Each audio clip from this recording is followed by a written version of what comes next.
On Ola Electric's losses widened in Q4.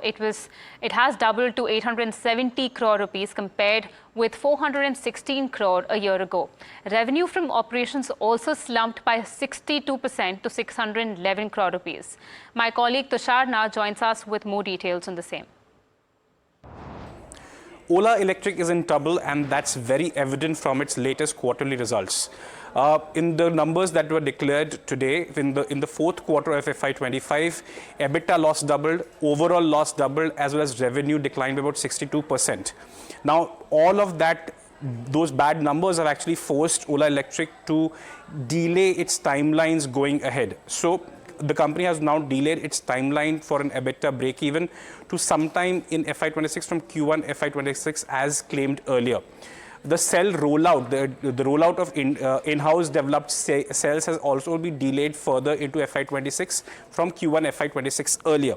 Now, that has been done, as according to the chairman, Bhavish Agrawal, is to have a direct focus into scaling the auto business, the Roadster X motorcycle, as well as the Gen 3 S1 scooters, while pushing the deadlines for the cell manufacturing business. Remember, now Ola's cell manufacturing business is delayed by almost 1 year since initially planned.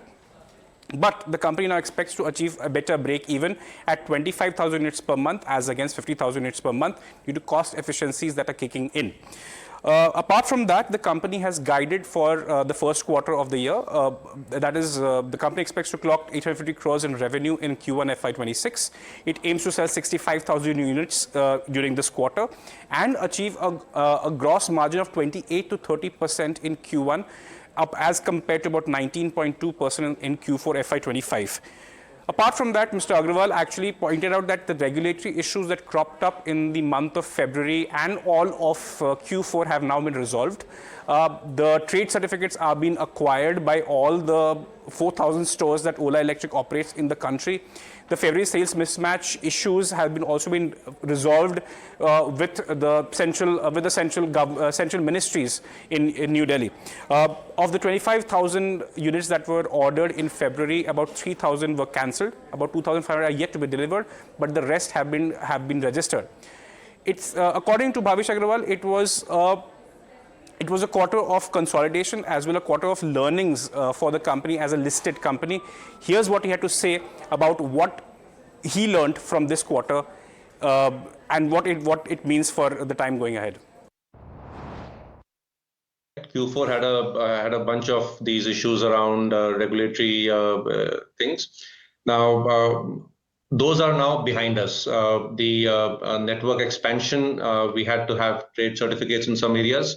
We are now fully in touch with all agencies, all state level RTOs to make sure we are either compliant or have already filed for the compliant whatever we need. As well as there was one theme around our February sales numbers, which had made many people confused. There also, with all regulatory agencies, we have been properly in touch with, as well as sharing all the data.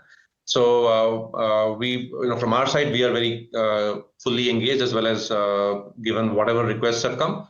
There might be some further queries or news as they close their final whatever request for information, etc., follow-ups with us. But largely from our side, we don't see any major risk to the business on these regulatory aspects.